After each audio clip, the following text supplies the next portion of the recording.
Before we get too far into this process, it's important that we clarify and that you understand the difference between the term college and university in the US academic system, and how the two phrases can often be interchangeable. Not only is it important to consider the definitions and the differences that these terms infer in the US language, but it's also important to remember that both terms will come with their own definitions in every country around the world, and that these definitions will not always directly translate into the US meaning.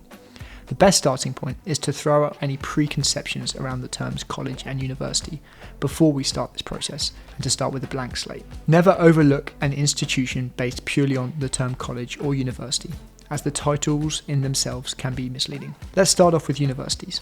Universities in the US can be either public or private institutions and will offer both undergraduate and graduate degrees.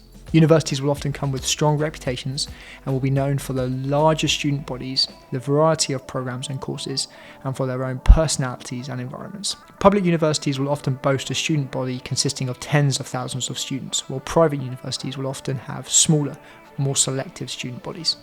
For example, a public school such as Central Florida has over 70,000 students. Ohio State has around 60,000 students, whilst comparatively well-known universities such as Princeton and Harvard, which are private, have around 8,000 students. The larger, more prestigious universities will often also attract higher budgets and resources, which will be reflected in impressive facilities and research programs, allowing them to lead the way in research and innovation for information across the world. This might not be something that matters to student athletes on the surface, but it will often mean that professors are attracted to larger universities with more resources, resulting in a higher quality of faculty and therefore education. On the flip side, the bigger universities will also typically have a larger student body and therefore bigger class sizes, leading to less intimate environments and less one-to-one time with faculty staff. As we've already mentioned, colleges often have a smaller student body, more intimate campuses, and more specialised programs and courses. The majority of colleges are private and as such place less importance on research efforts and facilities. The term college can also refer to a community college or a technical college and will offer different type of educations and qualifications to a traditional undergraduate bachelor's degree. Most vocational colleges, for example, will offer only associate degrees and certificates. Colleges will often be associated with a particular system of learning or area of particular focus. The 4-year institutions may offer a smaller class size with a lower number of pupil per faculty member, and as such a more personal education experience. There is still a wide range of colleges available out there, and from an academic perspective, your experience may vary greatly from one college to another. Liberal arts colleges, for example, may take a more holistic approach to education, while other colleges may dial in on a specific area of study, such as medicine, engineering, or business. Colleges with this very specialised focus will be called vocational and technical colleges, and are put in place to appeal to a specific group of students with a clear set of interests. Once you've got your head around all of these differences, you'll then be pleased to hear that there is an exception to every rule. Some universities will include college in their name, despite actually being a university by definition. This could happen for a number of reasons, but the most common cause is that the term university within a particular city or state is already taken.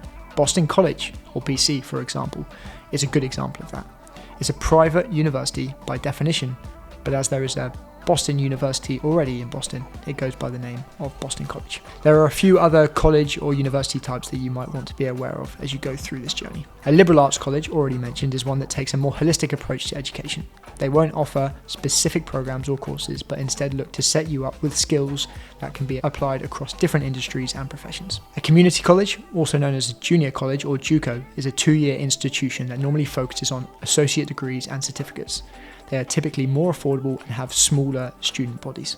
For many international student athletes who struggle academically, a community college or a JUCO will be a great option as a stepping stone into the US prior to a move into a 4-year university or college. Technical and vocational colleges are less common for international student athletes, as they are 2-year colleges that give specialised training for specific career fields. These institutions are known for their intensive programs, smaller campuses, and lower tuition rates. Hopefully this overview has given you an insight into the different types of academic institutions in the US. There are over 4,000 in total. Although we can put different colleges and universities into different buckets, it is important that you take the time to consider the specifics of every school and to make sure that they meet your needs and requirements. Head over to our university search tool to find out more about each university and college that you're interested in.